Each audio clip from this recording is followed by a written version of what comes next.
Hello there, guys. We are heading straight into the pick bans here between T1 and LSB. And straight off the bat, we see a Maokai ban. I do like to see that, Charlie. What are you thinking as we head in? What are you thinking about the ban so far? Yeah, I mean, in general, I'm just really excited about getting to cast the game. Obviously, this is going to be our first game cast in League. Going to be a great match for us to actually get to watch. Like you said, Maokai being the early ban for T1.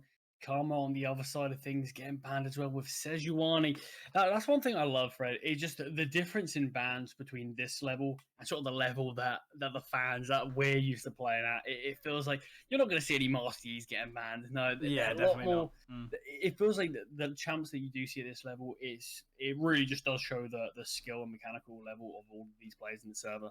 Yeah, definitely. I think as well that you can kind of see the difference in their bans. Obviously, on the side of T1, they've picked, quite tanky champs, players that can, they do have that CC. They are quite annoying to deal with, really. Whereas for the side of LSB, they want to get rid of the damage dealers. They want to target that bot lane and just completely eliminate any chances of that Ashe and Karma pick. So yeah, I think it is a nice one. And there it is, another top laner getting removed. That is Fiora being banned there. Interesting bans here.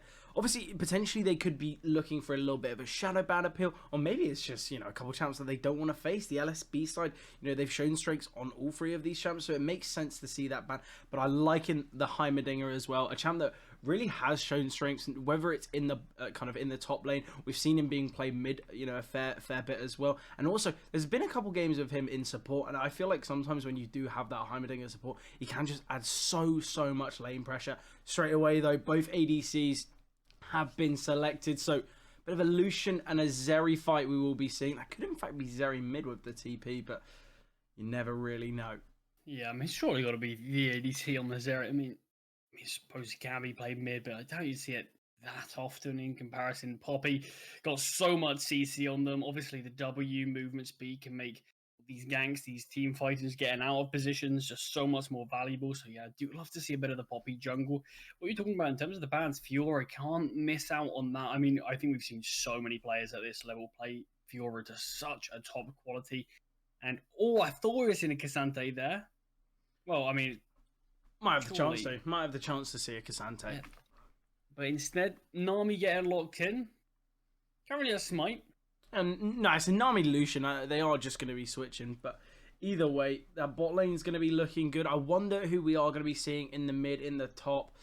We did see that kind of early Cassante hold. Whether we'll see it again, though, that is the question. I think we are. It's been locked in. Yeah. This is, I mean, already Cassante going to be very interesting to see. Poppy obviously can actually be played top if you did want to play Poppy there. But jungle is... Well, it's interesting. She was actually, I believe she more primarily played top initially, but just in terms of, I think, really how the meta works with Poppy, she can dominate a lot more of the jungle. I feel like you can have a lot more impact around the map on a player like Poppy. I feel like you love to see that CC being used in the sort of team fights a bit more. Wukong and Jace being our next two bans. Fred, what do you think of those? Yeah, I think once again, it's quite interesting. Obviously, they're still going to be banning top lanes on the side of T1. Obviously, the top and mid are the last two lanes that haven't been selected, so no real need to ban elsewhere. Vi as well getting up on the chopping block. It seems as though the LSB pick bans are quite different. Obviously, seemingly quite heavily leaning towards the bot lane initially. Yet for T1, fully shadow ban top. Obviously, you can play Maokai elsewhere. We've seen him in jungle. We've seen him in support. Similarly with, obviously, Sejuani. But it seems as though it's been a bit of a kind of a top lane shadow ban here from T1. Yeah, I mean, clearly they do think that could be the point that they want to sort of disable as much as possible, I suppose. Yeah, definitely. But yeah, I want to make sure they do punish that top lane quite heavily. And I do feel like that's something that we could potentially have a bit more impact on game. Vi, I'm not surprised we're seeing them be banned. Vi is such a nuisance in so many games at this top level. I feel like you see Vi in the jungle probably majority of games, really, or at least top three junglers, 100%. They're in there so much. Azir, it was looking... I'm loving the Azir. Yeah, it is Azir. I mean, they're such a tough champ to play at most levels, but when you get to the top, when you are the real best of the best, that is where you see Azir massively thrive. And yeah, for me, see Viego in the jungle along with Ryze Azir and Ryze, something that you really only tend to see at the very top level. Ryze, just his ult alone makes him such a perfect champ to be played at here. And you can see the players, Fred. You can see they're getting ready. They're getting hyped. Yeah, I think as well, you mentioned Rise. I feel like all of those kind of champs, maybe you could, talk about Twisted Fate, you could talk about Shen. Yes, they have their impact in the lower ranks, but in this top tier level, that's where their kind of their ultimates really can shine. Because, you could be seeing, a 3-on-3 in the bot lane, and you can just send another player in, just add another kind of opponent for, the other team to be thinking about. And I really like the use of them, and obviously we're going to see it a lot from Rise, but it's not just Rise going in. We're going to see a couple players being sent in through as well. But I'm liking the team comps from both teams, really. We see a lot of CC. We see, obviously, a lot of damage output. But it's going to be interesting with that Yuumi pick with Zeri. I feel like Zeri, a champ that's got a lot of mobility, fair bit of damage as well. I feel like maybe, LSB might have the kind of the slight, advantage in the bot lane, maybe. But, you can never count out the Lucian-Nami duo. I feel like an Enchanter support for a Lucian is always going to be so good. Lucian's been looking so strong recently, and I feel like it is going to be an absolutely amazing one. But Charlie, I'm going to put you on the spot. T1 or LSB, who are you leaning towards? I think I've got a slightly edge towards T1. I probably do actually prefer the LSB team comp, just for the fact that they do actually have sort of two tankier players on the side. Obviously having Camille, having Poppy. Obviously, you can have some other players when they get slightly ahead, like Viego, who can obviously really be within the fight and have no issue with health. I feel like just Poppy's sort of presence alone, along with Camille, potentially that could edge out just that sort of tankiness of K'Sante.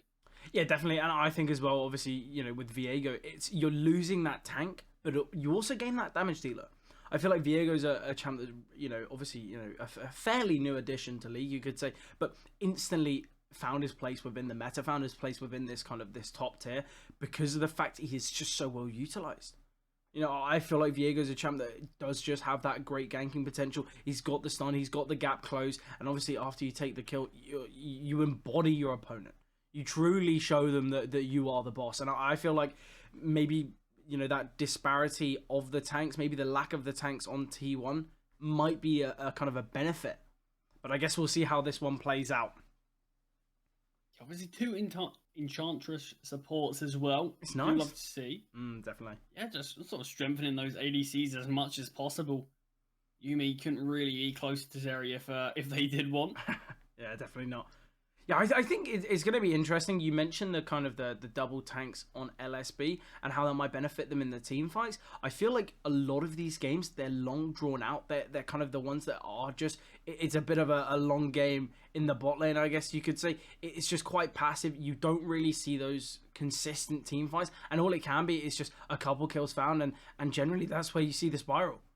I feel like, the early game is so key for both of these sides. Whoever really does just get the one up on their opponent, sometimes that can be it. And straight away, Diablo in such a tough position already.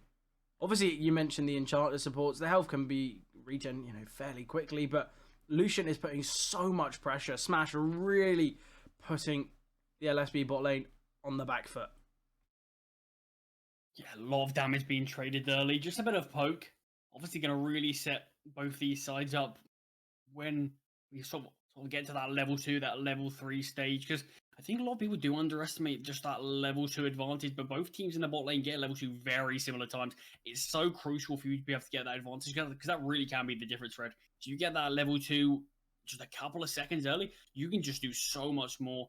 Even level 3, you can catch a few people off, but you're not really expecting to go all in off of that. But yeah, I feel like sometimes you will just kind of get that early advantage, but as you mentioned, it seems as though, all these champs, all these players, they are kind of going to be at a similar level right now. But I feel like that first kill has so much impact. And whether, if it's found by Viego, if it's found by Poppy, the jungler is going to be so much more important. Obviously, as well, you try and get it on, the mid laner, the bot laner, you get them kind of ahead early, and you can tend to dominate the lane. But obviously, the jungler is going to have impact all around the map. They are just going to be really, really beneficial throughout. So if you do find that early kill on your jungler, things can look really, really nice.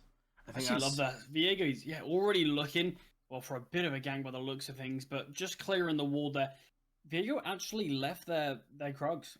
Poppy on the other side of things, yeah, wanted to take them. A lot of players now just sort of call it quits on them, take too long to table. We're having a bit of a fight towards the top. K'Sante does have the level advantage, but backup is arriving, Fred. Ooh, I feel like we could see the first kill here and now. K'Sante, no escape. Poppy finds it. We mentioned the importance of the jungler getting that early kill, and I like that from Camille.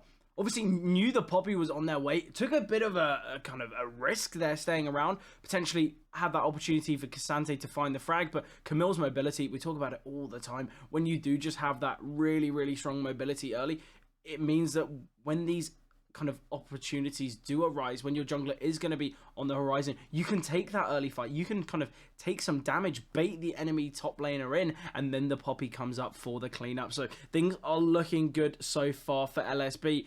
And now it's T1's turn to try and bring things back in their favour. Obviously, Poppy early on as well. Very strong champ in the early stages. Yeah, I think as well. Obviously, before everyone sort of gets their role, everyone sort of finds their footing in the game. That's where Poppy can have a lot of impact. So yeah, it could be very crucial for Poppy to find the early kill. Set off the Fred. Look at this. Playing the bot lane, and the Nami stun comes through as well. There's surely no escape. Yumi will be lucky if they get away as well, but they're not just allowed to back off. Job done. You've killed the AD carry. Yeah, I think as well, you know, the lack of mana on the bot lane, the fact they still found that frag, it seemed as though Nami really only had one bubble, only had kind of one opportunity there, and just hit it perfectly. And I think that's the one great thing about, you know, having enchanter supports, is they are just so beneficial, but it's the CC that they generally come with as well. Obviously, the one problem that the LSB bot lane are going to be kind of finding is if they get themselves in deep positions, if they get themselves caught out, the Yuumi needs to be ready that if the Zeri goes down, it's probably going to be a 2-0. That's the problem with Yuumi. The one limitation you tend to see is if the ADC is kind of out in the open, caught out a little bit, which is something we saw there. Even with the mana advantage that LSB had, it was just a perfect stun from Nami. The ADC was caught out, and as you mentioned, it seemed as though Yuumi should have been taken down as well, but that lack of mana on the T1 side, they didn't want to press the issue anymore, just on the chance that Poppy was round the corner. But that's all the summoner spells gone on the bot lane for LSB as well. Absolutely nothing left. Both T1, both Smash and Bout, they still have their flashes left, and they're going in hot already. Zeri could be next to fall again, chipped down very low. Viego looked like he wanted to have a little glance in there, but Zeri, look at this. Diego back in so far aware that Viego could just catch them out anywhere, and that's the go call for Forest. Let's go and take this Drake now. Backup's arriving. Yeah, so it was perfect. You know, not only is it kind of losing a wave for the bot lane, they can get Drake from that. Poppy's going to try and roam, you know, kind of rotate back down, but there's no point. You're going into a kind of a 3-man Drake take. There's really not much for you to do. And look at the confidence for Viego. I think he has just spotted the Poppy there, surely, but is there a lack of smite? I don't know what was going on there. I was a bit worried, but either way. Yeah, I like this. Just clear the camps quicker. You can smite this. Yeah, there you go. Smite Scuttle now. Make sure you get that advantage, get the vision. Straight away, though, Charlie, they've been in the bot lane for, you know, maybe 2-3 seconds, and they're already getting pressured. Really, really nice stuff here. Yeah, T1 not taking their foot off the gas at all. Aware that LSB, their bot lane, could be the weakness here. At least just in the earlier stages of the game, and they're really trying to pressure them. It's still, you know, fairly level, though. You know, Poppy's got the kill. Viego's got a little bit more farm. I feel like the mid lane, though, that is going to be the one that really sets the tempo.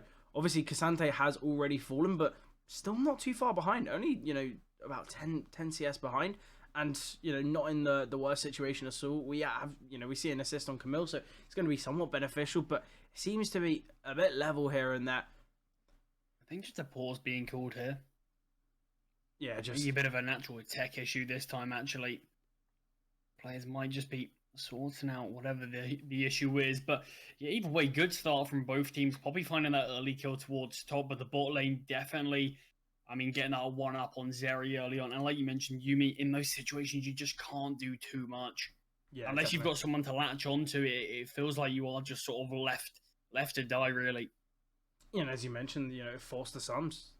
That sees both summoner spells that, you know, T1, they've got 5 minutes of uninterrupted kind of action that they can just work with. You know, nothing should really be a problem. So things are looking up here. Obviously, I feel like Yuumi is a little bit of a different story when she does hit 6. I feel like Yuumi's ult can be so well utilized, especially when you are kind of against that Lucian Nami. Obviously, Nami with, very lack of mobility. Not the same story for Lucian, but you can catch out Nami with that ult, and that's where things can work out well. I feel like that's something they've got to be waiting for. Potentially, we need to see a bit more of a kind of a passive playstyle from the bot lane, because it seems as though the second they get themselves into lane, they're already going to be recalling. They're already on the back foot, and not only is it costing them farm, but it's also costing them that XP. They're always in a bit of a rut, and potentially that's why they are searching so heavily for these kills, just kind of trying to cling themselves back into this game. But obviously it's not the style that we need to see, and hopefully for the LSB bot lane, they potentially can kind of right these wrongs. Obviously, in this time where we've got some tech issues, the teams will be able to have a little bit of a breather. They can just kind of completely relax and potentially not allow the previous actions, the previous eliminations in this game to kind of play at their minds, because not only is this so high pressure, we know that 1-2 kills can be the difference, especially in the early game. Yeah, it really can be. I think it was also the right play for LSB. Obviously, after the bot lane did get pushed very far back, Viego, I mean, we saw Zeri was so low she had to back. Yuumi glued to her as well. Poppy, like you mentioned, pathing down bot, you can't really fight for the Drake at that point. Too big a risk. You don't want to give up a kill, give up your farm, give up XP. So I think I like the play from LSB. Just giving up the Drake. There's no need to force that fight. No need to force that issue, because 9 out of 10 times you're never going to see T1 misplay those. Yeah, definitely not. And I think as well, the Viego had the smite ready. Just didn't really need to use it. I feel like, T1, they're looking good so far. If they can keep things going, I feel like they're kind of the ones setting the pace. They're ones in control. And I feel like if T1 can keep this going, I feel like they're on a very strong upwards trajectory in this series. Obviously, it is going to be this best of 3. Are you thinking we're going to see maybe a difference in the picks in the second game if we do see that kind of lack of, I don't want to say ability, but lack of strengths? Why don't we say? It'll be interesting what we do see from both teams' picks. I do sometimes feel like the first game certainly can determine what's going to happen in the next for the picks. If someone's really feeling it, the teams might want to try to shut them down a bit, shadow ban them. But a lot of the time, I do think these teams have a game plan that they go into it with. A lot of the time, they're going to stick to it unless something goes severely wrong. Yeah, definitely. I feel like, regardless of what their initial game plan is, they probably have about 10, 15 set of protocols as well. Not only are these individuals so strong on the champs that they selected so far, they probably the deepest pool of champions. So oh yeah, I wouldn't be surprised if they could play anyone anywhere. Yeah, play Yuumi top. Yeah, exactly. It could be done. It probably shouldn't be done, but oh, definitely who not. knows? Double top lane, but return to the land of the living. This is looking good so far. We do have a bit of a gold advantage on the LSB side, but it seems as though the bot lane, they're still getting a little bit pressured. It seems as though Smash and Bout, they really know what's going on. Ooh. Reinforcements are coming down, that being in Poppy. Yeah, with the control ward there as well. They have no idea about this whatsoever. Oh, Lucian just trying to kite. Flash has been used. Nice bubble there from Nami. Keeps Poppy off the Lucian. Flashes were used, a lot of damage taken, but nothing really gained. Yeah, lane pressure is certainly going to be something that LSB can work with a little bit more now. The damage that was dealt has certainly changed things up, and just as Poppy leaves, you see that the clock's ticking in T1's mind, counting down that recall, and as soon as that time's done, they pressure again. Zeri forced to back away. More XP, more farm going to be lost. Yeah, and we see a gank from the side of LSB, and they're the ones who have kind of lost that lane pressure.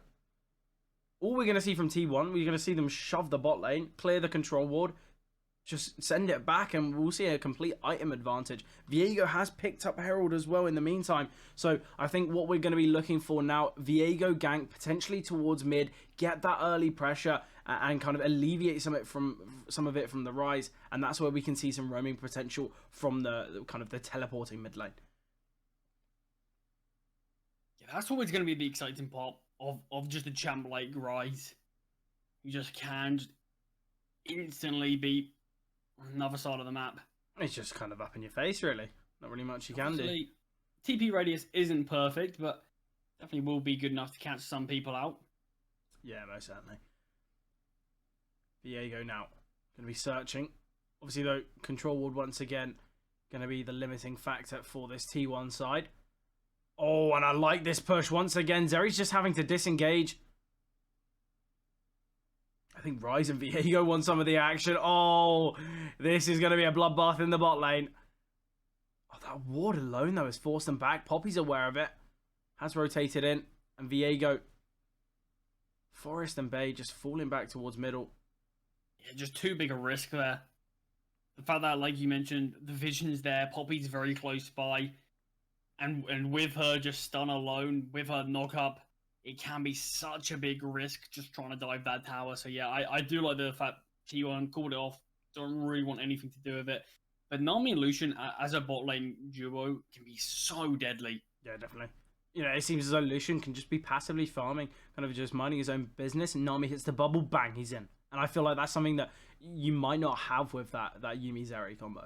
I feel like, yes, she's got an amazing dash, great movement, but it seems as though it's always used for that disengage, as it is such a risk to engage. So I feel like right now, Nami Lucian, the bot lane of T1, are looking a little bit more dominant here.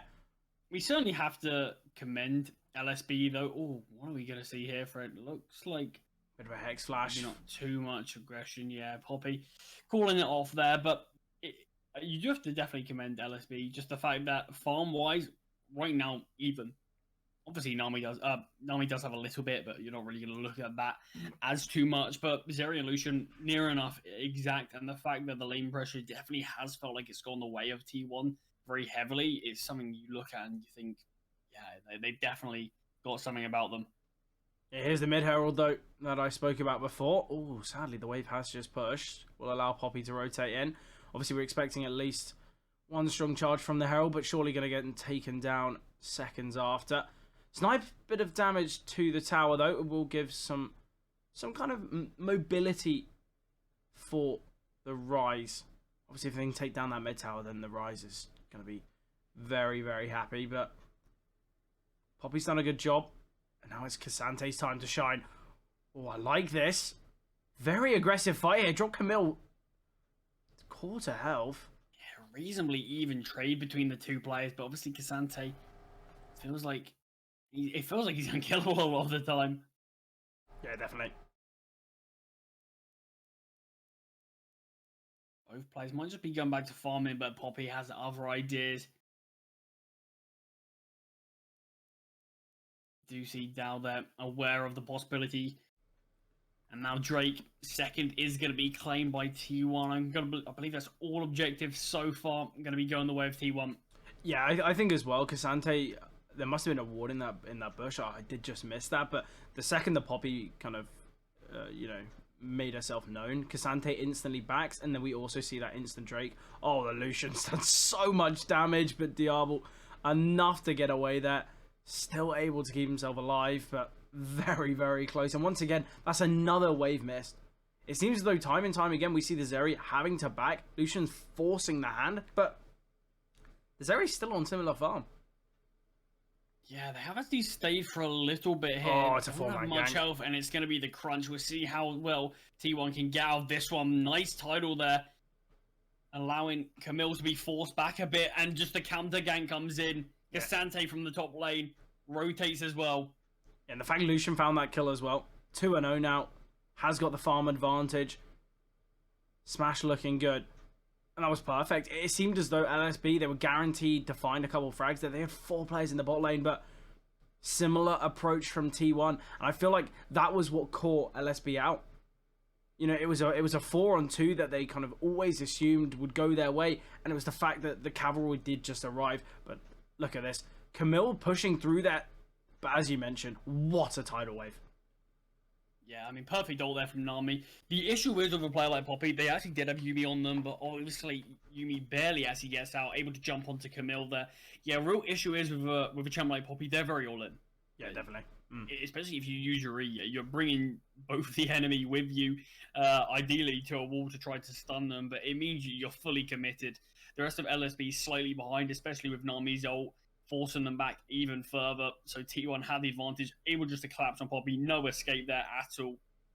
And look, great job to find that frag. Look at the pack mentality as well. They're just going to try and find a frag in the mid lane before going for Herald. Lucian getting very aggressive here. Obviously, the Azir has a hefty level advantage, but Lucian got the items.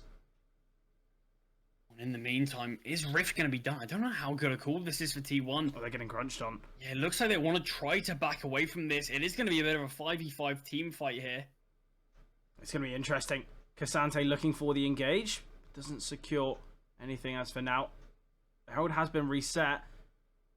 And as we mentioned, both teams might just call it quits. Yeah, definitely. I feel as well. K'Sante getting chipped down so early there. Obviously, as that kind of the main tank, we mentioned that's the difference between these two teams. Obviously, LSB, they've got that kind of that double tank. They've got the Camille, they've got the Poppy. You know, two players that can have, you know, great engage and also kind of great positional awareness, obviously, with both of their movements. But what a tidal wave from the Nami there. Catches out the Poppy. And then there it is. The Herald going to be secured by T1. Surely going to be too unnecessary of a fight for LSB, but they go 3-1 up. And once again, Charlie, it's the Lucian to find the frag. Yeah, a bit of a risk there from LSB trying to start that Rift Herald just so soon after T1 left. Meant all the players were still pretty much in that proximity of that area. So yeah, such a big risk to try to start it straight after. Maybe you would have waited 5-10 seconds longer and there might be more of a chance, but nice crunch. Poppy once again getting caught out. It's something to mention as well, Charlie. You know, once again, it's a perfect Nami ult there. I feel like, you know, although it only gets one, that's all you really need. You know, you've got 5 teammates with you. If all you need to do is ult one of them, and you know, you're just getting yourself a kill ahead. But something to mention as well, the Lucian's found 2 kills in maybe the last 5-6 minutes. Yeah, the Zeri hasn't really done much with that. It seems as though we've seen a lot of roaming from the bot lane. We've seen a lot of kind of kills from the Lucian. But something we need to see is what Zeri done in that time. We need to see the farm. We need to see roaming. We need to see kind of trying to counter the aggression that T1 are showing, because, you know, the AD carries on the side of T1. Smash is just getting so far ahead from these kills, and it seems as though Zeri doesn't really have the protocol to kind of deal with it. Yeah, it really is just these individual isolated picks that T1 have found, all of which being specifically found by, like you said, Smash. And yeah, it's just going to make his Lucian so strong. Obviously, does already have Gale Force and just other items around it. Going to be building his second item very soon. In fact, second Rift Herald placed towards mid. This time the tower is going to be taken. Might be able to find the second as well. Obviously, only a couple minions here, so it seems as though Zeri's going to take it. But once again, another tower going to be found here. Bait, just simple stuff here. And this is so much pressure that LSB are going to be facing now. Not only have they lost 2 towers, but it's gonna be tough for the Poppy. You know, Viego has kind of free roaming for Poppy's blue now. It's not as though there's any safe haven. There's no mid tower. There's no bot tower. You know, Viego can get quite deep there. Obviously, Viego currently, you know, 0-2 with decent amount of farm. I would say a little bit of ahead of the Poppy here. So I feel like what we need to see is potentially Viego getting a little bit deep. It's quite risky, but it could work out very well. But once again, Charlie, look what we're seeing here. Poppy, a little bit out of the action. Yes, they're taking the top tower, but once again, it's another Drake for the side of T1. Yeah, going to be the 3rd Drake now. Another one found. A lot of players on this LSB side. Poppy, Yuumi, and Camille, but they are just going to be backing away. They've taken the tower now. Job done. Poppy was there as a bit more of as a precaution. It felt like in terms of if Rise came up as well, if there was a bit more backup, just confirm that they do take that top down. LSB did need that. They needed something back in return. Yeah, something to mention though, Charlie. It seems as though whenever LSB are taking control somewhere, we see a Drake being taken, we see the Herald, we see the bot lane being pushed. It seems as though T1, they've got so many great protocols for kind of when LSB show any presence, when they show some action. Obviously, you know, you could kind of say the opposite. We saw 2 towers being taken mid, so Camille understands, oh, I've got to put some pressure top. We need to try and find something. So it was really nice from the Camille there, but we need to see a little bit more from kind of the others. You know, it seemed as though when the Drake's up, Poppy's invading enemy blue, probably the kind of the furthest rotating position from the Drake. So really not worth it. Just taking, you know, Gromp for Drake, I don't think anyone would be all too happy with that. Obviously, you mentioned that kind of the protective reasoning for Poppy's positioning. just wanting to make sure that if the Camille was getting pressured, she was there as well, but potentially not necessary. But as we see the laning phase come to an end, we see the Yuumi latching onto the Poppy here, and I feel like it can be a really, really good combination. But obviously Zeri not ahead, going to be facing off against a tough Lucian. There's a Nami and a Viego there as well. Things are not going to be all too easy for Diablo. Oh, and a lot of damage dealt. Nice charge from Poppy there, but as we mentioned, we've seen the Nami ults kind of in recent, and they are really strong. Just keeping Smash alive. We have got this flank from Camille. Yeah, there was also a great stun there from Vincenzo.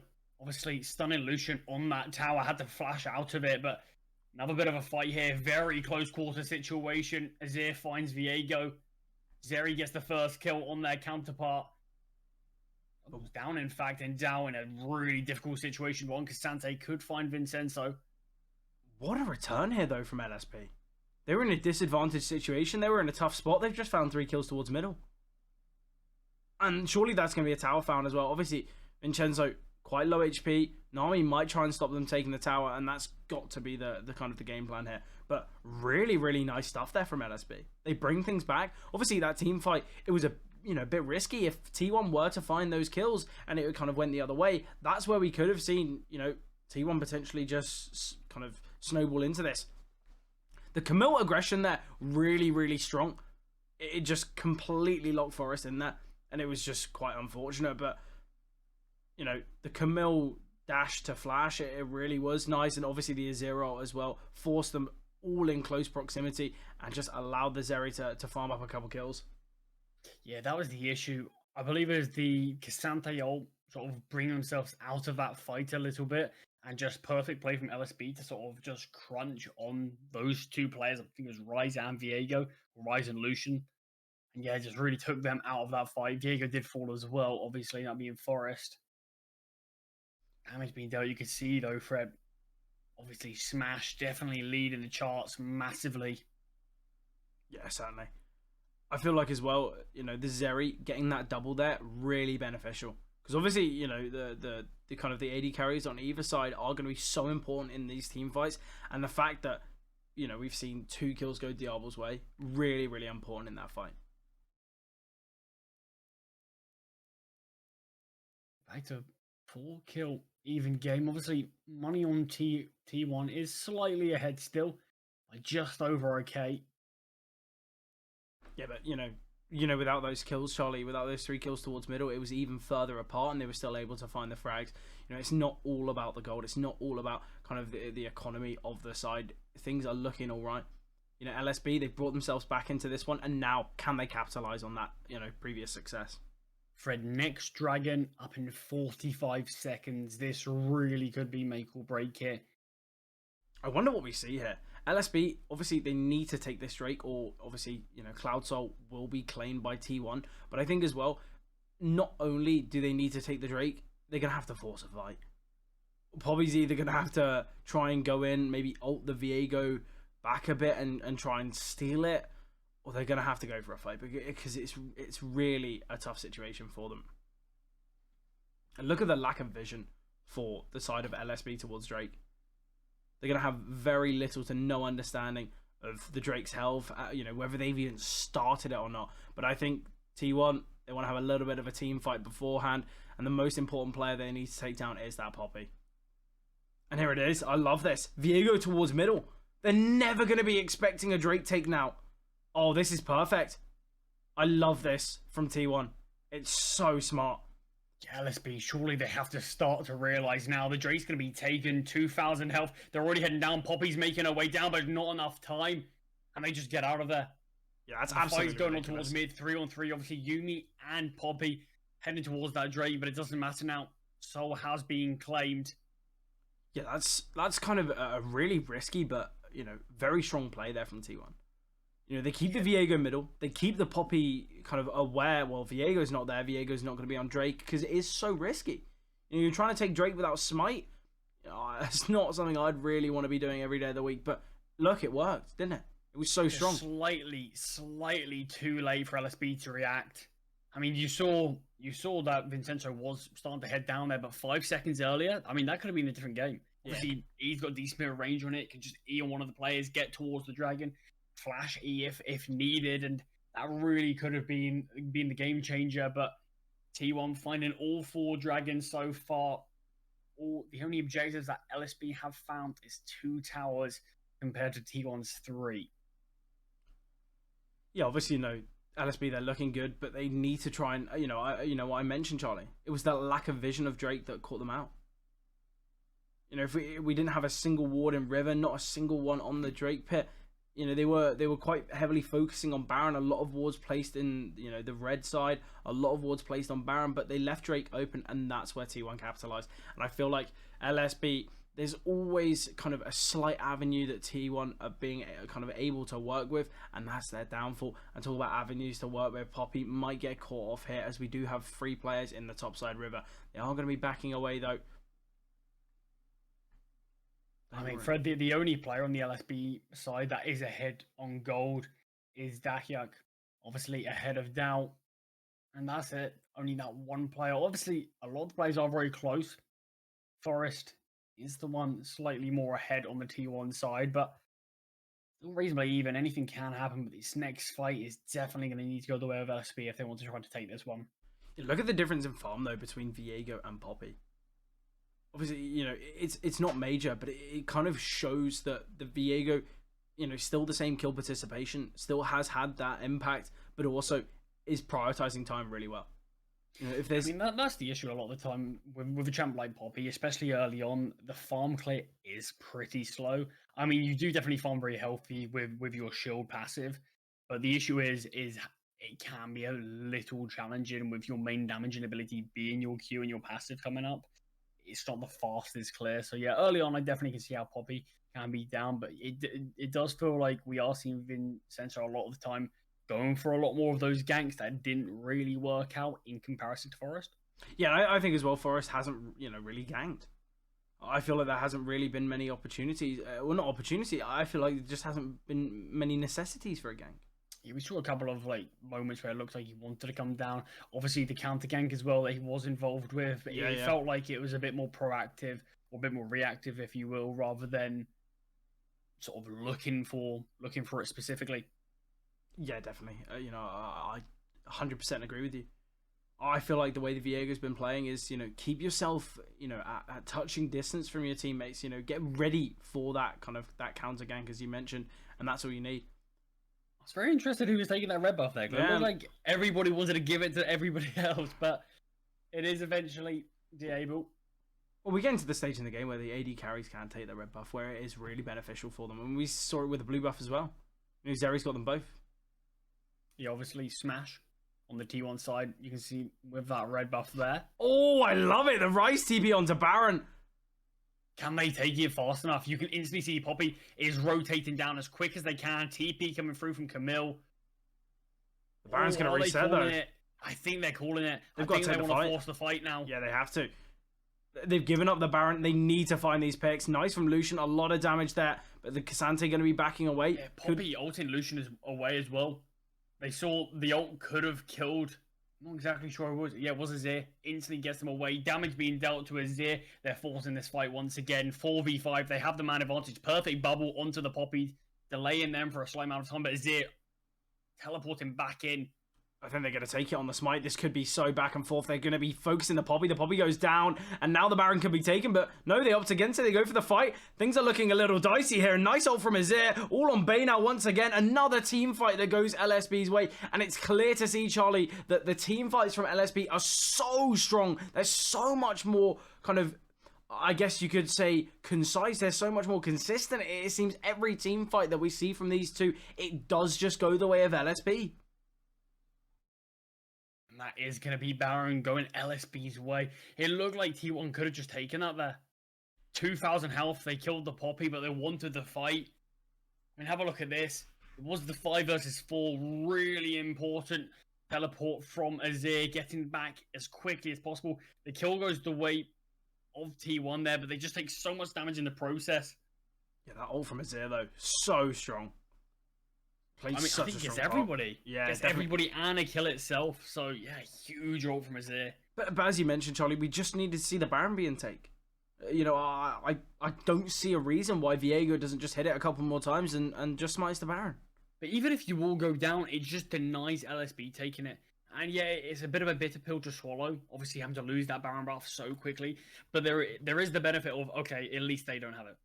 Yeah, and now look what they kind of are working with. They're down on gold, which they were so heavily kind of ahead of. They're facing off against a team with Baron buff. It seems as though nothing went T1's way there. I mean, LSB are now heading gold. Yeah. They're about 1,500 above now, so they are the ones in the driver's seat. Obviously, they don't have Soul. Elder is going to be the next objective, the next team fight that we're going to be seeing. LSB, if they find Elder, they should be able to take a team fight and just win the game. They've got the Baron buff as well. They've got that for another minute 45. If we see Elder being taken by LSB, it should be game over. Yeah, Namiel does come down, doesn't hit anybody. Camille biding their time. Still hasn't been spotted yet. Now we're going to be engaging. Yeah, but it's not going to work. But yeah, they have to be tentative here. They don't want to just be the one to get isolated, be the one to get focused, but... Probably going down early. Vincenzo, yeah, tries to take it, but the rest of the team not really feeling it too much. And this is where we can see Camille fall next. Oh, they don't take down Viego. I really like that, though. Denies it. I like how T1 played that. They found the opening pick just from poke, and then they kind of isolate the Camille. I really like how they don't all in that fight. And now we see Elder Drake. We see all the Baron kind of, the buffs go down. I think maybe Yumi's the only one with it remaining. Oh, in fact, Zeri does have it still as well. But I feel like we're just going to see a hard push here from T1. I don't see any reason why, they can't get an open inhib here. Do just push to one tower. Looks like they want to push top both. As well, yeah. Yeah, get both tier 2 towers, top and mid. You understand why? Be the only one standing. I mean, just so much more lane pressure. I mean, look at that, Fred. Look at the gold now. It's just so back and forth how this has been going, but that's now 3k gold, or at least around that, going the way of T1, and that definitely is instrumental. Yeah, but look here, they just poke away at Vincenzo, as you mentioned before. You can see the Lucian ult came in quite early onto the Azir, but Vincenzo kind of in a poor position. Already Azir's brought down low, so we have to see the Yuumi latch there. So Poppy just got out in the open, doesn't have any kind of teammates around, and similar with Camille, just trapped it, and all 5 turn. It's lovely from T1. It did look like a bit of miscommunication there from Vincenzo. It did look like he wanted to go in when the rest of his team felt like they should have been a bit more cautious. So got caught out. Obviously, you do have to point out Vincenzo was 1-0 up on Poppy with the early gank towards top on Doubt. Still though, things are looking good here for T1. They've got that tier 2 tower, obviously, as you mentioned, in the bot lane now. So much pressure. Nice stun there. Obviously, they haven't really utilized that Elder buff all too well. It looks like they're using it as a bit more of a... What kind of a scary prospect. Yeah, it's a bit more of a scare tactic. Just being like, you come in for this, while we take your objectives, while we take your towers, you're going down. We'll end the game. I think they're going to end the game anyway. Let us take this. It certainly could be so much damage from the Lucian ult, but they all back away. Inhib definitely going to be taken. Yeah, they can just take another one. They just might. Yeah, they're just going to have K'Sante tanking it. I love this. Bit of a risk, but it works out very well. And the only reason it isn't so risky is because of that threat of the Elder Drake. It's the fact that LSB, they can't take a fight. It's not worth it. And straight away, even more of a gold advantage now for T1. Yeah, it really does just show that Elder Drake, regardless if you don't even find a kill with it, you don't need to. It's just a threat of what can happen if you do take that fight. Charlie, does Ryze get double blue buffs? Does. Want to make sure you long out that buff as long as possible. Yeah, definitely. But Charlie, look at the difference in objectives. You spoke about it earlier. We see 8-2 towers. We see 4-0 Drakes. Yes, we've seen the Baron from LSB, but what did they gain from it? It's 5 Drakes, isn't it, with Elder Drake as well? Yeah, of course. Yeah, true. Yeah, so it really does. Obviously, the Heralds as well both go in T1's favour. So that helped them take the first mid tower, get that early tower pressure there. But we spoke about the misplay from T1 when they gave up that Baron fight and they lost the Baron as well, but they didn't lose anything for it. They've still got that mid tower standing strong. Did they lose any? They lost no towers. Nothing. It just felt like a bit more of a maybe a slightly slower minion clear for them to take the towers, but nothing really more than that. And Charlie, look what LSB have to do now. They have to split. They've got 3 sets of super minions coming from each side. They're going to have to leave some positions open. Obviously, Camille's in the bot lane. We've got a Zero and Poppy mid, and now that's going to be another tower taken. There's really not much LSB can do. I think Dow was tanking the tower there once again, even though I had a pretty hefty minion wave with him. Ooh, Poppy. Was that a missed Poppy ult there? Nice stun there from Rise, forcing Vincenzo back. Getting chipped down lower and lower. Do have... Oh, I love a cheeky Rise ult back onto the Baron. But they know it. Will they take this one faster? Oh, I think they will. Obviously, the last time they did it, it just didn't have the same amount of speed. Poppy has to get there quickly. No Blasco, no way in, and that's it. Forest takes it. We can see a TP. You can just see the speed from it, though, Fred. Yeah, they're all backing. They're all getting those final lines. But look at the minions, Charlie. We might just have super minions take the right-hand side tower. Obviously, Camille is quick to back, but... I mean, look, just the damage dealt to it. That's going to be such a quick tower clip with the Baron buff. I don't think it matters, Charlie. I think this could be over. I mean, the amount of gold that has gone the way of T1, it certainly does look that way. Just the advantages every player is going to have now. And they've got a wave coming with them as well. They've got a wave on the bot side as well. I really don't know what LSB are going to do. They really need to call upon a hero. I just don't know who that can be. We might need another sort of legendary Zero, but I don't know how much you can pull that off. It seems another inhib being taken. It seems as though the Azir's been kind of the main win condition for this LSB side, and we're definitely going to need to see it here now. Guti, definitely the one to watch. Camille going to be backing here. The problem is they're going to lose a tower here. If they're not careful. There's no inhibs, Fred. Just the amount of pressure that's being applied to LSB's. Oh, they're taking the fight. They know the Viego's not there. Camille engaging. Instantly has to pop the Zhonya's. Poppy goes in as well. And obviously, as we mentioned before, that's the problem with going in on the Yuumi. When you have the Yuumi by your side, yes, you've got an Enchanter, but the problem is if you go down, Yuumi's falling with you, and straight away, that's the game. Surely Zeri can't clutch this up. It's over, Charlie. What a game that was. It seemed as though T1, they had the slight advantage early game, and then we saw the battle back from LSB. Then we saw a team fight going T1's way, and once again, LSB come back. But it seemed once that Elder Drake came through, as you mentioned so clearly, we saw just that threat of the Elder Drake just allowed 2 towers to be taken, 2 inhibs to be found, and then the Baron buff, the Rise ult there, just worked out absolutely perfectly. But any final remarks from you about game 1? Yeah, I mean, it really was such an exciting game. Back and forth, we saw how the gold swung either way. LSB even having a lead by a couple of K at some point, but T1, just like you mentioned, having those early objectives on their side, taking that Elder Drake, the pressure that they put on the map was just instrumental, massive from them. And you can see here, damage-wise, Lucian did so much, and that obviously being smashed. And yeah, just you can see, Fred, look at that. Look at the objective-wise. 1 Baron, that's it. That's all they took alongside 2 towers at the end of the game. 10k goal difference really was huge, but it really did feel like LSB, they had to make that sort of Hail Mary play. As soon as you mentioned Forest wasn't there as Viego, they had to go in, but just the goal difference, the amount of items that we did see from T1, they just dominated. They found the first 3 kills before Forest was even there. You got to mention, though, at that kind of 29-minute mark, LSB were ahead. They had the opportunity to close it out. It seemed as though, you know, although it was just a slight kind of disparity between the 2 teams, it was a slight difference going T1's way for the majority of the game. LSB, they won that team fight. They had that opportunity, but I guess everything fell through. We are just going to be jumping to a short break before our second kind of, well, game of this series. Hopefully it will be as electric as this one.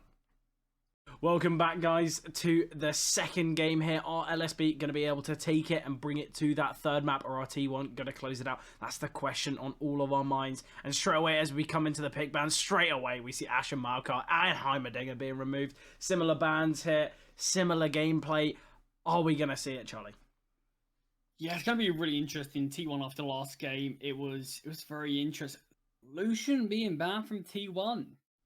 Interesting. Maybe worried that LSB are going to take it. Well, if I'm not playing it, I'm banning it. You know, that's the mentality. If I'm having it, no one is. Yeah, like exactly. But something I wanted to mention sort of in the pick bans of last game after we saw them, the top 10 even most picked or banned champs at this event so far were all seen last game, whether that obviously being picked or banned. So, yeah, that's interesting. I wonder if we're going to see a similar thing. Yeah, you know, I guess, you know, it would make the most sense. You know, both of these teams, they're clearly going to be going with the meta. They're either going to be removing them from the pool, or they're going to be bringing them straight into their own gameplay. But similar bans as we see. You know, I like to see it once again. The Renekton's getting gone, but not on the side of T1 this time. It is, in fact, being banned from LSB. I believe it was T1 who got rid of Renekton, yeah? So I feel like it's interesting. I feel like Renekton's a bit of a rogue ban, you could say. Obviously, really, really impactful. But the thing is, I feel like it's just the fact that Renekton does just have that poke. A poke as a top lane, it's interesting. You kind of, you E yourself in, hit your W, Q, and then E yourself out. It is nice to see, and I feel like a really, really impactful champ in the laning phase. Maybe not in the kind of the team fights, because you are super reliant on being fed. Yeah, it does sort of feel like both these teams are sticking to the game plan. It feels like LSB haven't been shook at all from game one. Feels like following the game plan, following what they trust. They've been in these situations before. They'll be in them again. So yeah, there's no need to sort of mess up anything that we've seen. Exact same bot lane from them, Fred. Yeah, not from T1 though. Yeah, they've changed things up. Caitlyn, Lux, that's a lot of poke. That's a lot of range. Obviously, that was something that kind of T1 were working really nicely with on the bot side in that first match. So I feel like we could be seeing a similar story here. I wonder what we're going to see this third pick, though, from the side of LSB. Is it going to be something we've seen before? No. Bit of the Wukong. I like to see it. You know, a bit of Wukong jungle. You know, has so much of that kind of maneuverability. Really, really strong champs when it comes to the ganks. I feel like Wukong could be a really, really nice pick here. Obviously, the Poppy, I like the idea behind it. Potentially didn't work to the full effect that they were expecting. So they obviously are going to be going for the Wukong. And straight away we see a different pick from T1 again. Nidalee. I like a bit of Nidalee. Obviously, though, not going to be so tanky, though. Potentially LSB, they like to go for that kind of the double bruises, you could say, in the jungler and the top laner. Whether we'll see it here again, I don't really know, but I doubt we're going to be seeing someone like Vayne. You know, Heimerdinger has been banned as well. I feel like we are just going to be seeing a tank top lane from LSB as well. Yeah, first time seeing Nidalee so far at this event. Going to be very interested to see how it does work out. I do like the Wukong pick. Obviously going to be Wukong jungle, like you mentioned. Can be played top, but I'll be pretty amazed if we see a Wukong top at this stage, at this level. Not going to see it. Galio getting banned. Obviously, what you can do in the team fights, Fred, is really impactful. Yeah, so just make sure you get Galio gone. Don't want to have to play against that. Who will the final ban be, though? So we do see K'Sante going to be taken out of this one. Obviously, you have to play against that. Surely, well, I was going to say it's going to be a top laner. Obviously, you know, they haven't picked that top, the Wukong. They just expect that to be jungle. Let's make things as tough as possible. Do you think we're going to see the Camille pick again, though, Charlie? Obviously, I feel like, yes, LSB, they didn't find success in that last game, but I feel like the Camille was so impactful. You know, time and time again, we saw that kind of the aggressive pushes. We saw the ults coming through, and it won them that initial team fight towards Baron. I mean, I mentioned it, Fred. Camille was the only person on LSB, the only player that was ahead. Yeah. They were the only one in their lane who was up on gold. So, yeah, definitely Camille would have been, potentially still could be an interesting pick. But that's when we see TF, Twisted Fate, has been selected. So you go from Rise, Rise and TF in one game. I love that. The mobility that can be had around the map is certainly going to be impactful.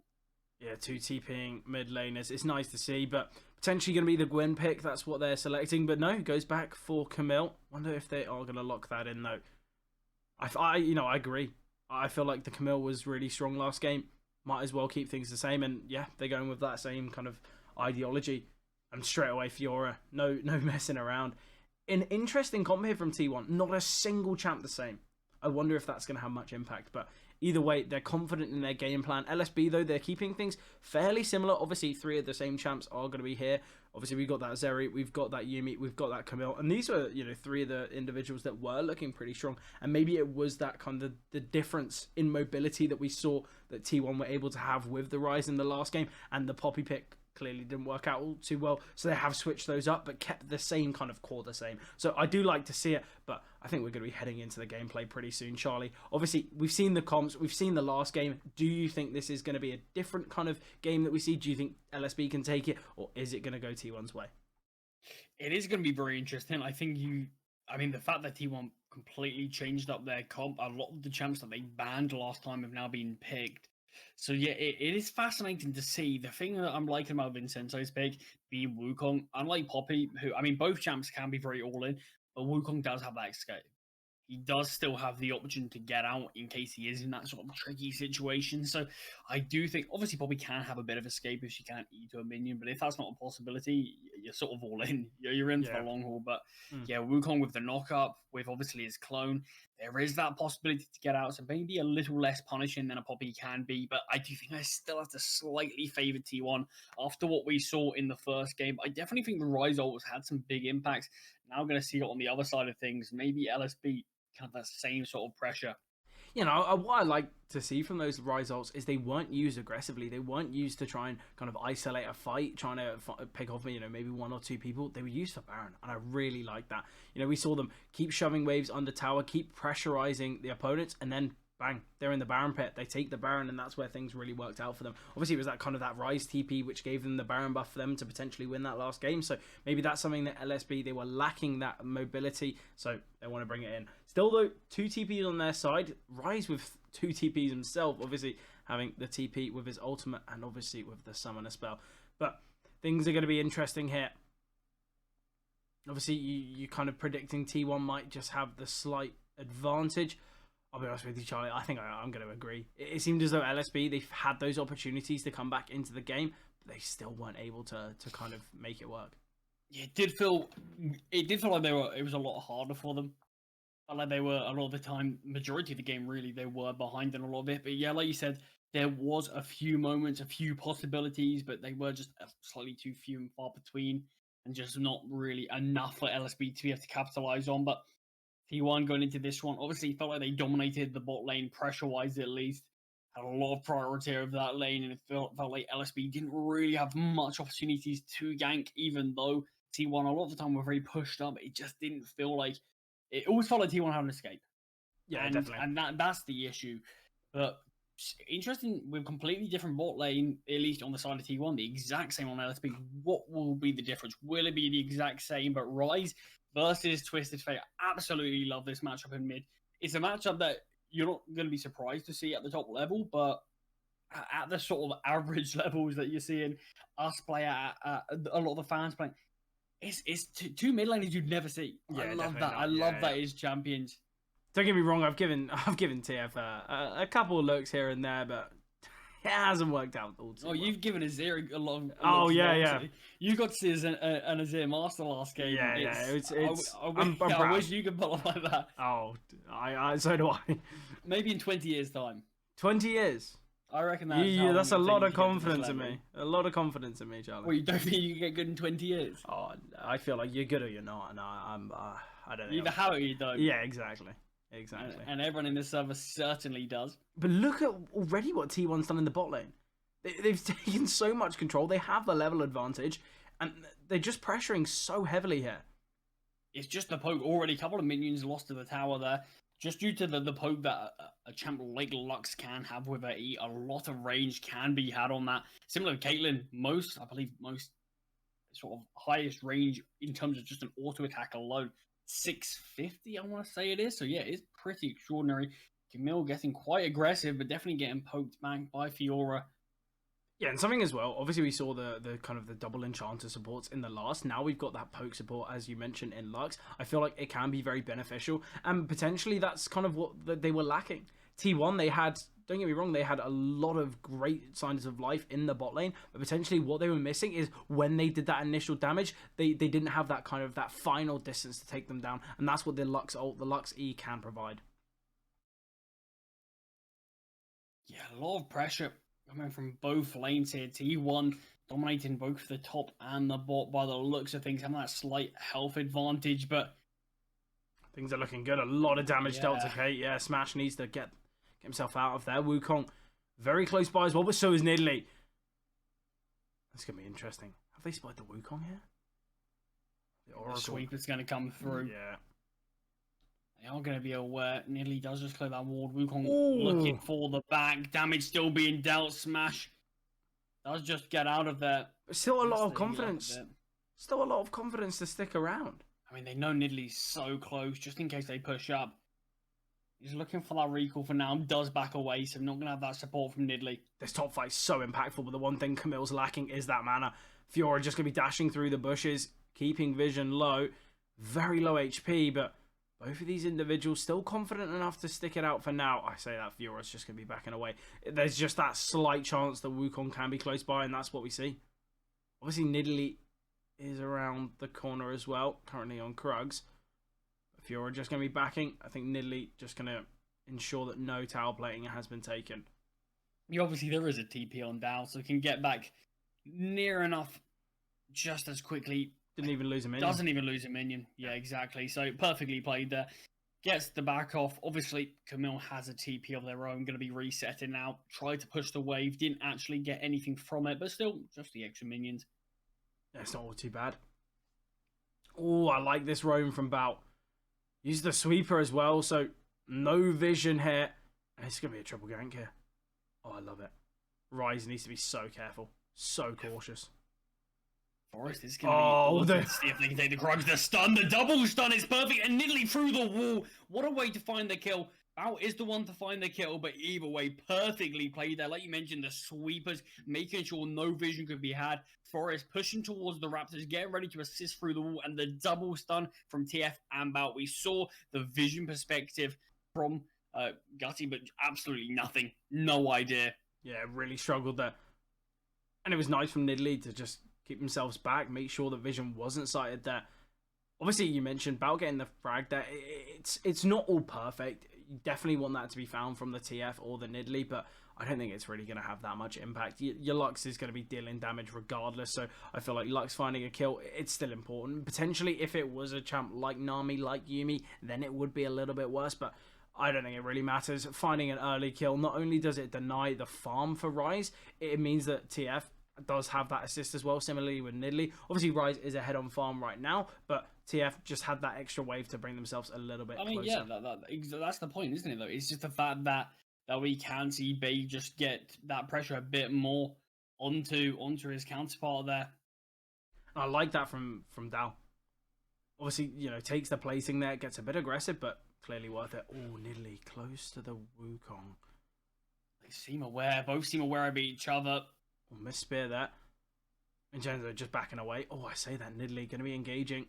Are they going to tower dive here? This is such a risk. Oh, the Lux stun. Oh, this is brilliant. The tower. They flash out as well. They keep themselves alive. TF perfectly played. Just takes all the tower aggro. Allows his ADCs, allows his damage dealers to push in and just do the damage. Well, he's the one just sort of being the assister there. I don't even know if he does actually get an assist. Does do some damage. Does enough.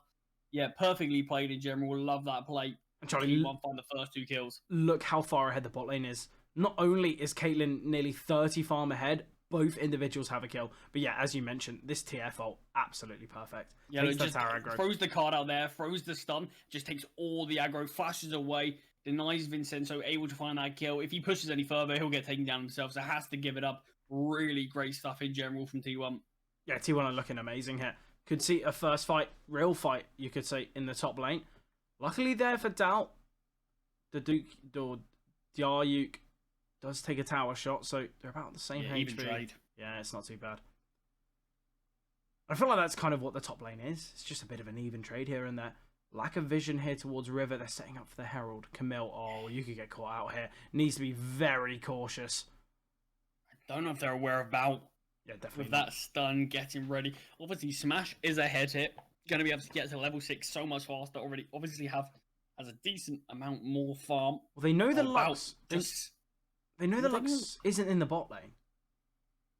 Will they be aware? I mean, they have to consider it. Yeah, definitely. Oh, Nidalee has been claimed. Nidalee can get out of there. Slashes out as well. Doesn't want to take any chances. Yeah, so gets the Herald. Wastes a lot of time from LSB. Obviously, T1 do have to be there to support, but it's not too bad at all. Yeah, definitely not. Gucci doing a good job of just farming here. The farm is ahead of TF. I still believe Bait is ahead regarding kind of gold, but I think he might slightly be behind. Either way, it's not going to matter that much when the rest of your team. It did feel like that was a similar situation last game where we did actually see Bait, in terms of direct comparison, mid lane to mid lane, was slightly behind. It was obviously a 0 and Gutty last game. It was 3-0-3, I believe, or probably got his first F actually just as the game ended. But either way, it was really impactful. But it was just the Ryze ults. It was Bay's ults that we saw that really made him have impact all over the map. We've already seen it this game, heading towards bot lane, taking all the tower aggro, allows his team to get that early or another one of the early kills, I suppose. They're prepping for Drake, I believe, Charlie. The bot lane's gone up. Oh, they could just be looking for a gank on the TF. Wukong hits the knock-up. The stuns have been landed. And there it is. Nice find onto TF. The bot lane weren't even needed. Yeah, second knock-up there from Wukong is really brutal. Make sure TF can't get out at all. Just the chain Didn't of have his stuns. flash up as well. Yeah, just no real way to escape. Yeah, and I think as well, obviously didn't have the flash because of the kind of the push into bot lane. Obviously it yielded a kill, but obviously then TF got taken down. Ooh, nice damage from Doubt. Camille just going to have to back here. Oh, lovely stun from Lux. Just sends out the ult, and Zeri looking a little worse for wear that. And Nidalee just going to do the Drake. It's nice. Bit of a solo Drake here. I doubt they're going to be expecting it, but obviously both the bot lane are, still in lane. Oh, Camille going to be pushing through. The ult isn't perfect. Oh, but Ryze TP's looking good, and Fiora going to get taken down. It really can't do much. And that gives a kill to Guti as well. Definitely ahead now. Just to say, Dow, obviously, last game was, in terms of farm, slightly further behind. But in this one, was just ahead. But just like that, Ryze ult, perfect. Allows his teammate to get that frag, get that impact. Rift team play spot. This tower's surely got to go. Yeah, I don't believe there's a way. They've just got to give it up. Forest, is there anything you can do? No. Spear does get shut down, but the tower has gone. First tower of the game going the way of T1, along with the other objectives, Fred. Similar to last game, this is how it felt like they won. Yeah, I know. It's just that kind of slight advantage you get from getting those Drakes, from getting that kind of initial push. And, here we see it. Here's the kind of the gold difference between. It's fairly balanced. Fred. It's fairly balanced apart from the bot, as kind of you mentioned. Yeah, I mean, when you consider it, it's just under 3k gold difference for T1. It's mostly in the bot lane. Majority of that, it's on the bot lane, and that's scary. Obviously, we know how strong the AD carries can be, but just what Lux can do as well with the damage that they can actually do. Had a slight buff recently as well, as if they really needed the buff. It's 15%, I believe. I'm not 100% sure, but it's strong. Nice bit of a leash there onto Forest. Oh yeah, you got a leash for the Raptors. Can't be taking them alone. You're a sport. You leash for the rest of the game. Exactly. It's just leash simulator. Things are looking nice though. Got a level advantage for Smash, and it came from this roaming from Bout earlier on. That's where that lack of level 7 comes from. Obviously, that's something you don't really see all too often from the Yuumi. A little bit of chip damage there. But things are looking nice for T1. Wukong, though, going to try and change things up.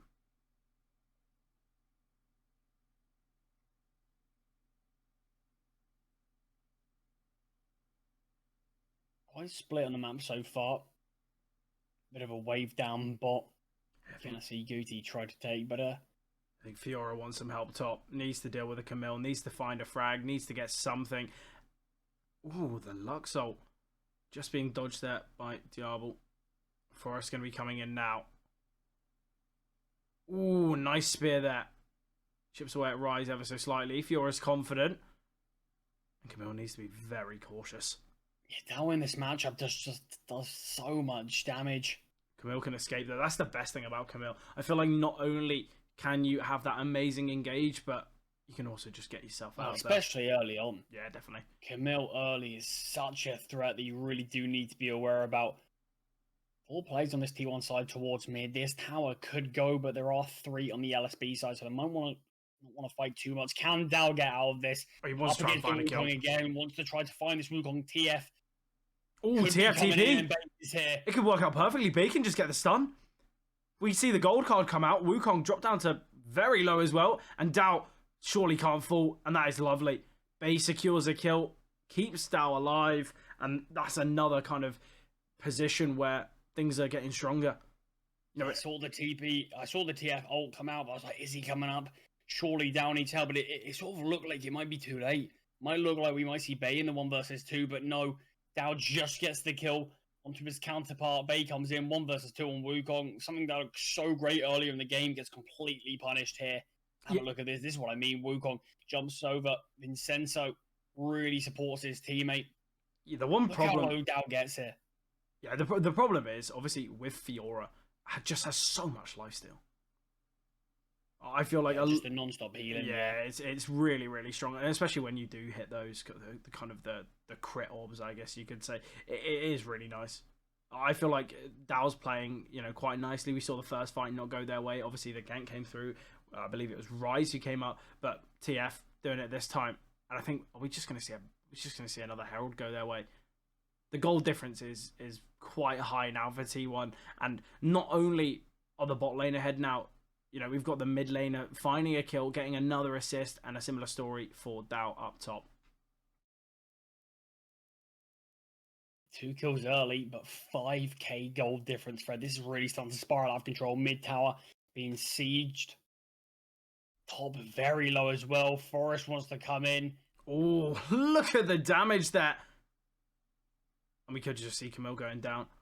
Ops against it, I like it. I'm pretty sure, in terms of base damage from an ability, I'm pretty sure Nidalee Q has the most out of any champ. Yeah, I believe so. Obviously, not the easiest to be hit, but so dangerous early, though. So dangerous early. Oh, it feels like he just absolutely annihilates you, Vincenzo. It looks like he wants to go in. Looks like he could be a bit aware of bout here, but could get punished in return. Setting up for Drake does have the Yuumi there. Obviously, Diablo's by their side, but we've got all 5 here. It's going to be a bit of a team fight. They're just going to drop the Herald mid. Just get that pressure, force them off of Drake. Could catch them in the rotations. Oh, that's lovely from Lux. And then we see the K ult as well. Yuumi blocking that, I love that. That is so quick reactions. It's so necessary as well. Obviously, Yuumi, it doesn't really matter about her health. If she kind of comes unlatched, probably going to die. But here's the team fight coming through. Caitlyn will fall first. And I think they might just back away from that. I say that. The stun onto Fiora is good. They do have the line of traps, though, to escape. So things are looking nice. Doubt can leave. And the rest of the team falling back behind the tower. But that was an important kill. Caitlyn just getting caught out there. They capitalized so well on that. But obviously, the goal difference is still massive. The one benefit that LSB are going to face is going to be able to attain the Drake. Yeah, this is going to actually be the first objective other than towers, Fred, in the whole series so far that we've seen. There you go, LSB do get it. No way we're seeing any sort of steal, but you have to consider, yeah, they do find the kill onto Kate. Going to be a nice kill there. It did really feel like they fully pressured Smash. Did actually find the kill. Very successful stuff. But a lot of damage dealt to the tier 2 tower. Yeah, once again, though, Charlie, it was the Camille that engaged. It was the ult there. It locked Caitlyn in place. It allowed Yuumi to kind of come in, and we needed to see that flash from Smash. But once again, look at the goal difference. They're ahead every single position now. And the bot lane is still over 3k gold ahead. Yes, that kill was found by Zeri, but it's still, you're still disadvantaged. And that's what's allowing them to be able to roam. They have that confidence. Yeah, I mean, T1 are going to be aware of this. They're going to be aware that, yeah, we're still massively ahead here. We don't really have much to fear. But Nidalee's surely going to get caught out. Does manage to jump over. And no follow-up from LSB. Oh, you say. No follow-up. They need to be ready. There's 3 players coming in now. Rise really going to struggle. The TP coming through as well. And that's a great find. Caitlyn gets the frag. Fiora getting right in the midst of things. Can take down... Well, I was going to say can take down the Wukong, but they just back away. They're happy with the one. Yeah, Forest played that well. Couldn't really get too stuck in, as I'm sure they would have loved to. Just didn't have the health to really be able to challenge too much. It was a little bit off of the Krugs. Potentially a bit of a second go out this fight. Bot tower is just going to be taking Camille. Ooh, once again, jumps in. We see the TP coming through. Nice early find from Zeri. Gets a second as well. Vincenzo needs to go down here very low, but will back away. Dow falls as well. TF needs to try and hit a stun here for Caitlyn, but I feel like we're just going to see an absolute onslaught. Zeri's just found 3 kills there. 4-1-1 now. And I don't think the bot lane are going to be all too ahead now, as they've just kind of given Zeri a triple there. Goal difference is still in favour of T1, but a huge team fight from LSB. Obviously, kill-wise, they are now ahead from that fight, Fred.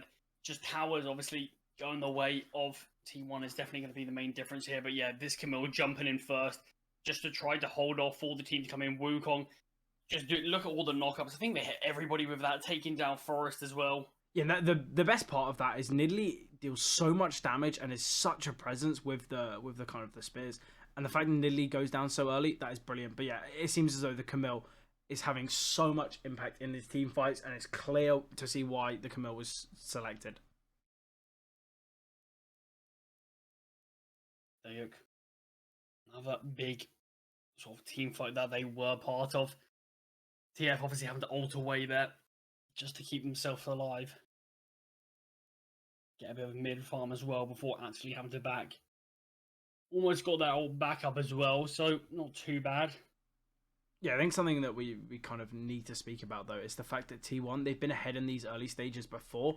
Yeah, LSB, they've always got these protocols. They've always got these ways that they can come back into this. But, you know, they brought things closer. I think it was a 5k goal difference. Now it's 3. They need to just keep winning these fights comfortably. They need to keep this game plan going because it's working very nicely. A lot of roaming, a lot of kind of kill potential that we see here. But are we going to see a bit of a Baron hit here? They're definitely prepping for it.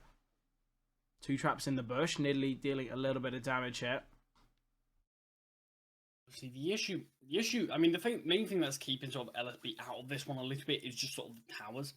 They do have 1 tower, but T1's 3, it is a pretty massive difference. And also that tier 2 mid tower is about to go down. Very low HP. Don't have much on that at all. Trying to see if they can catch out Guti. Well, the Fiora is chasing. Yeah, we're going to have the TP from TF as well. Nice stunt. And Guti going to be going down. Nice find for Fiora as well.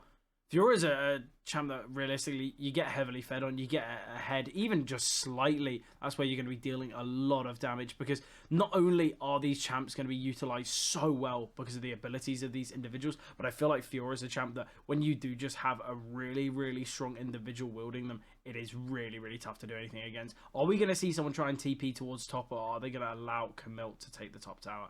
I think we know the answer, don't we, Charlie? That tower has fallen. So there's a little bit of more pressure here for the LSB side. That kill alone has kind of put T1 a little bit further ahead now. No one's really close enough to deny Dow taking this bot tower just yet. No one rotated in. Might have a TP come through, and there it is right now. A lot of damage being dealt to the tower, but Dow just gets out of there. Well, Drake's coming up, and straight away T1, they've pounced on it. Obviously, Camille will be able to deal a lot of damage to that T2 tower. And I don't think they're even going to contest. They're just going to give up this Drake. Obviously, they need to try and take some... Well, they need to try and take some objectives while this Drake's being taken. Obviously, we see Camille take that secondary tower. That's a lot of top lane pressure now. Yeah, 1 more tower just remains there. It's the furthest any wave has been pushed. Obviously, bot tower, or sorry, mid tower actually was taken there. Didn't see that one, did fall. Yeah, important. Not only are they taking the Drake, they're taking the mid tower as well. So there's going to be a lot of pressure on both sides here. Obviously, mid pressure being really, really important. But I think both teams, they understand the Baron's been up for quite some time. It will be very impactful. Obviously, with both tier 2 towers going down on either side, we could see an open inhib off the back of that Baron take.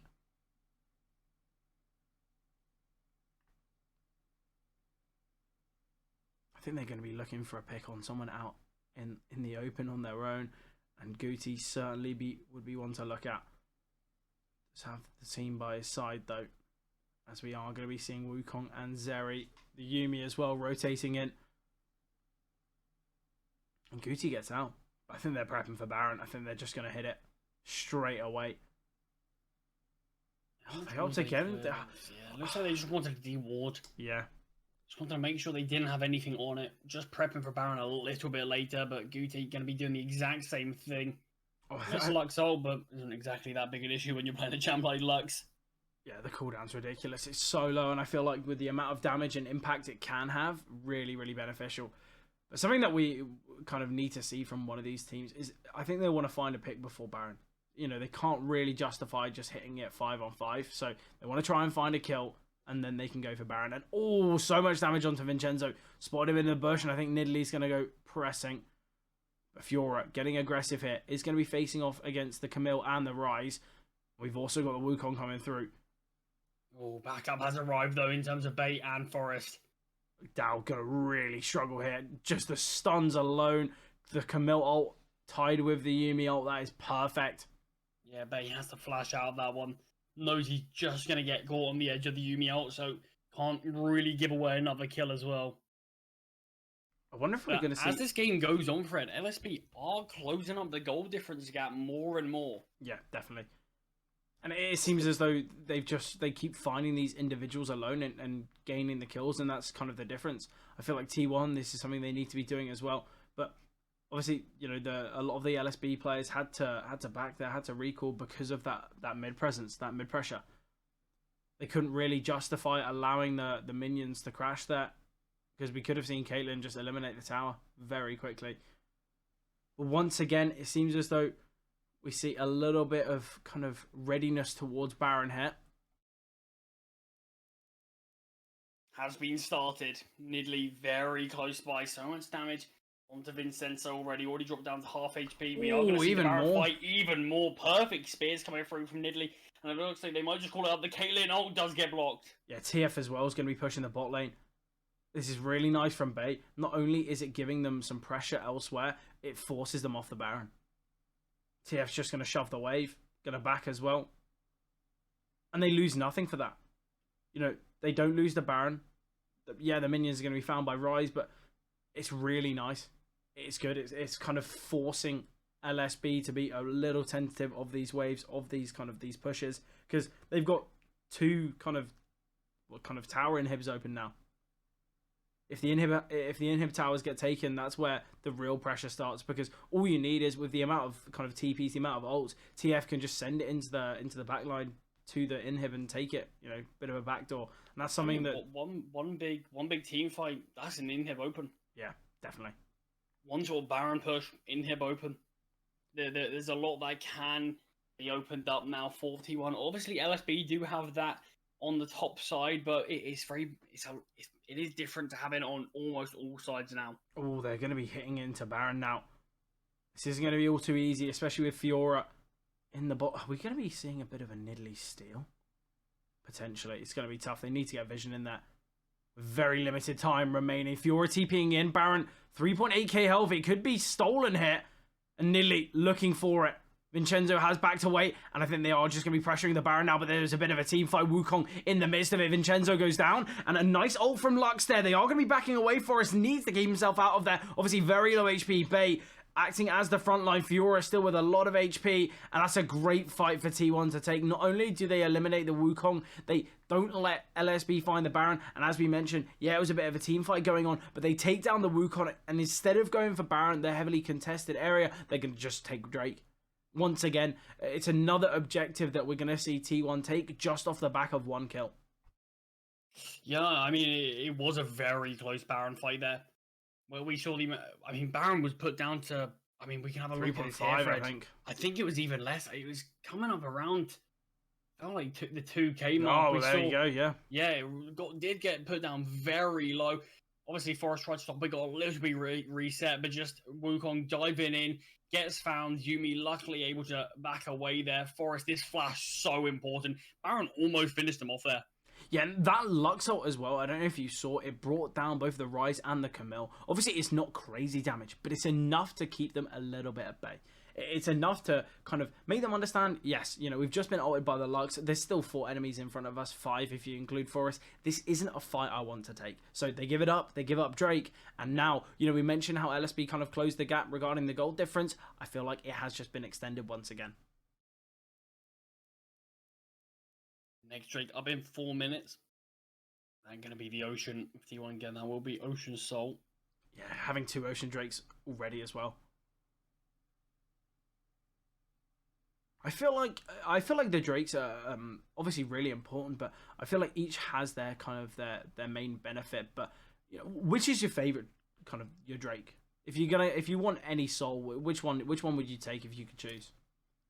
I don't know. It definitely feels like it depends what champ I'm playing. Yeah, true. No, I'll give you that. I do love.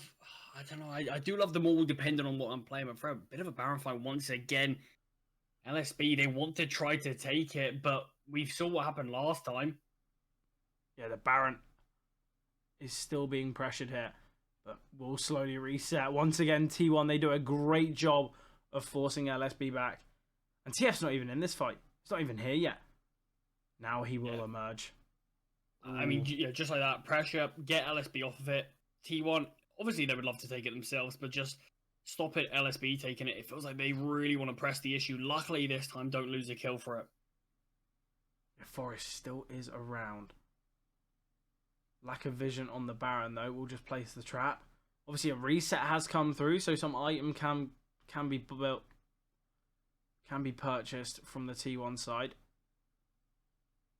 Yeah, the Baron clear isn't fast enough. T1, a lot of them backed, and they're straight back here around Baron Pit. Oh, so much damage as well. It's gonna be a big fight here. They're gonna be pushing through. Oh, that Forest in the midst of him. Once again, the Camille ult's big, but Lily and Fiora both find one. The Lux doing a lot of damage as well, and the 2 kills found there. Not only have they taken down the Wukong and the Camille, but they can take the Baron now. That's the tank, or the 2 bruisers and the jungler eliminated. This is a free Baron. The gold difference is going to be extended, and now we can see these waves being pushed. We do see a kind of a wave in the bot lane that could crash. Similarly, we might see some players individually pushing out the top lane, but right now T1 have a great opportunity here. But this was lovely. I feel like Camille pushes through. The Zhonya's is good, but I don't think it's really necessary. Once again, it's a strong Camille ult, but it doesn't have the real backup that was needed. Yeah, the Lux ult, I think, found 2 people. Just chipped them down even lower. I mean, you see how low they already were, but just it felt like that was the nail on the coffin. Yeah, we can't even challenge this. We've already lost bodies. We've been brought down too low. Baron is now T1, and the kills have now changed sides. You can see for the top laners, the ones really topping the charts in terms of the damage hit. Well, it's because both of them are really frontlining. That, you know, they're keeping themselves alive as long as possible. Obviously, that's the first real time that you could say Camille messed up, really. I feel like maybe that Zhonya's needed to be used a little later. We could have seen that ult used when the Zhonya's, as there was 4 players all there. But it seemed as though as the Camille went in with the ult, there was no teammates around, and that was the real problem. You know, you've got players locked in the ult, but the Camille just being completely focused, no real help, and that's where things were a little bit difficult. Camille is just solo pushing the top lane. We have got Fiora in mid, and obviously 3 in the bot lane. They're going to try and take this tower, open up that inhib, and that's exactly what we spoke about, and they're just going to be backing away. Ooh, I like the Rise ult. 4 in the bot lane, but we see the TP from Fiora. And she's getting right into the midst of things, but nice Yuumi ult. Dow just going to have to back away. Ooh, but look, as we mentioned, the kind of the damage that Dow deals, and also the lifesteal is ridiculous. We'll find that kill as well. Nice stun from Lux. We do see the Zhonya's being popped here, but Dow going to be re-engaging. Once again, another Zhonya's found, but it's Caitlyn to find the first kill, and Dow pushing so aggressive here. Has found one, going to be searching for a second, but the Wukong can just escape, but that might be another turret. They could just find it quite comfortably here. Yeah, Vincenzo can't press the issue, can't push into this. Yes, 3 kills were found either side, but the Baron buff alone being so helpful here for T1. And now we see nearly an 8k gold difference.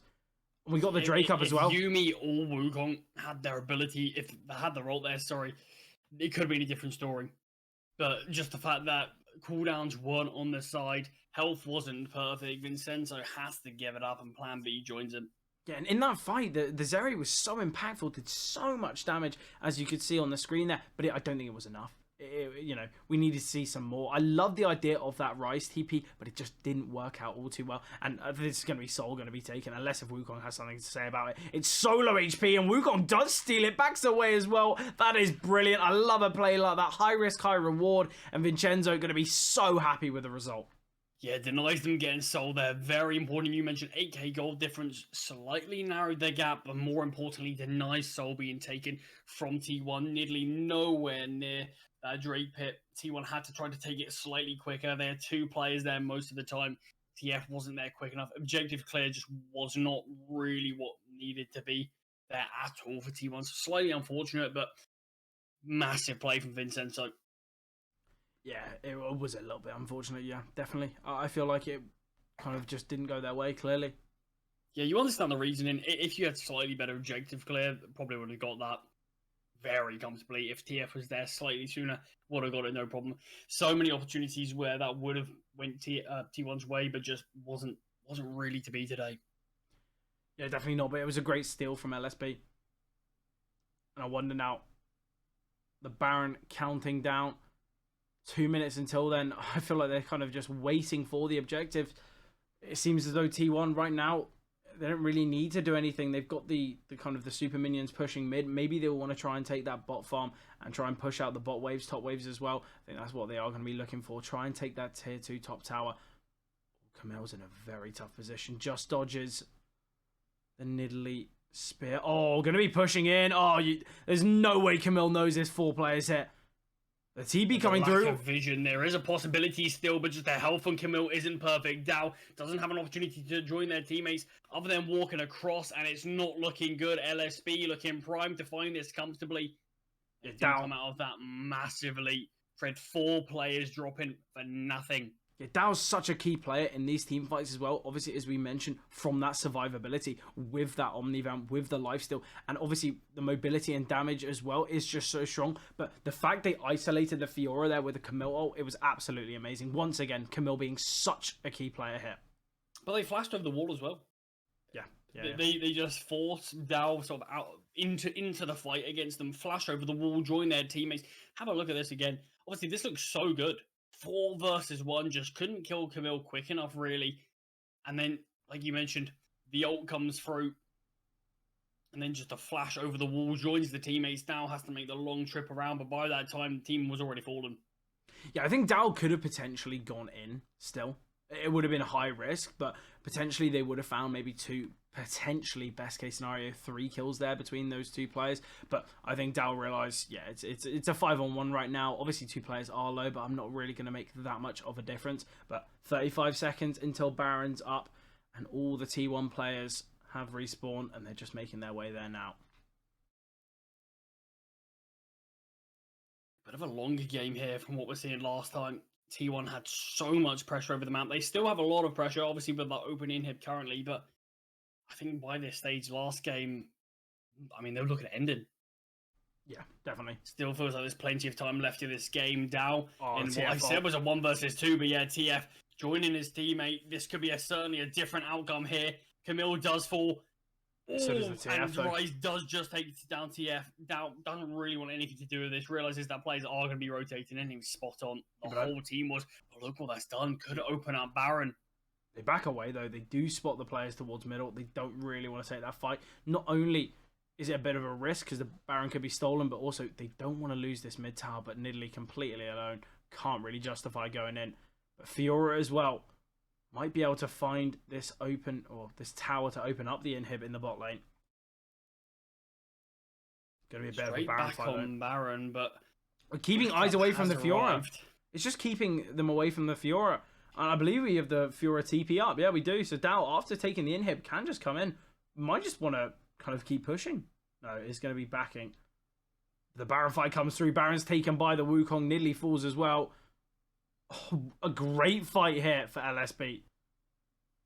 Yeah, another inhib is taken, so certainly a lot of control, a lot of pressure on the map is being sort of dealt by T1. You mentioned there was, what, about a 6k gold difference? Reasonably close to being level 1k in T1's favour. Yeah, it is so really, LSB, really close. I mean, we've seen a number of times this game, them really show so much resilience and be able to fight from what sort of looks like the brink of defeat time and time again to really dominate. Yeah, what you've got to imagine is inhib here as well. I don't think they can even fight for it. So push what 3 towers in 1 there. They didn't even have the first mid tower. Yeah, what you've got to imagine as well, Charlie, is a lot of that gold is stacked up on Dow. Is really strong, so it can just go for these fights, and I think that's what Dow's going to be going for. Obviously, it has been a really, really strong player throughout this game, but now, as it comes to the final stages, really needs to clutch up. A lot of damage taken so far. If they can find this... Oh, that's a great gold card. Camille does just dodge it, though. Camille goes down, and Dow TP's back into the bot lane, I believe. It's just going to be pushing even further. It forces them back, so we could see the Drake being taken here. Soul is up for grabs. Nidalee going to be searching here. Oh, Guti. So unfortunate. Great there from Nidalee. A lot of shutdown gold as well. And are they just going to end?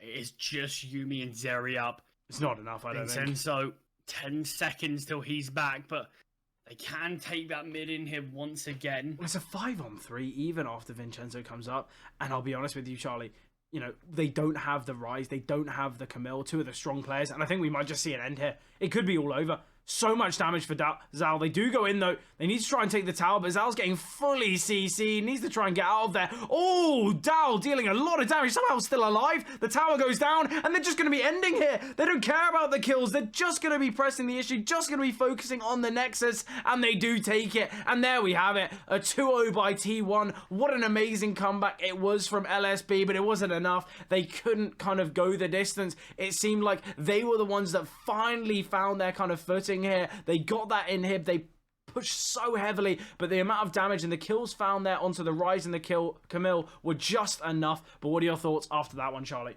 Yeah, I mean, you mentioned it. It really did feel like Dal was the player to look at. He was the player that was such a threat, so strong, felt like he could take down anyone in the server, and that's exactly what LSB fought. In that final fight, completely targeted him. But in the meantime, the rest of the team were taking the tower. They were taking the Nexus. They were just ending, and that really was the difference maker. I mean, you can see, look at the damage dealt by that Fiora there, 35,000 miles above anybody. Next being Rise. But yeah, it felt like they were definitely the player to look out for. But you have to really commend LSB. The fact that they had so many heroic moments in that game. Goal difference for I mean, look, Fred, you can see at the very end, there were slight moments when they actually overtook T1 in gold. Felt like they were at such deficits, close to that 8k gold mark. That's unheard of to be able to win a match with that sort of level. But it really felt like they were grasping at straws in certain times. That Drake still felt like it had to come out of nowhere. If that went the way of T1, I think this game would have been over about 10 minutes ago. But you have to still commend them. So much resilience, but T1 do win this one 2-0. Yeah, absolutely amazing from T1. They looked great here today, and I can't wait to see what more they do provide in this event. Thank you guys for watching, though. It was an absolutely amazing series. And, you know, as I mentioned before, T1, they're looking good. Are they going to be able to win their next matchup, though? That is the question.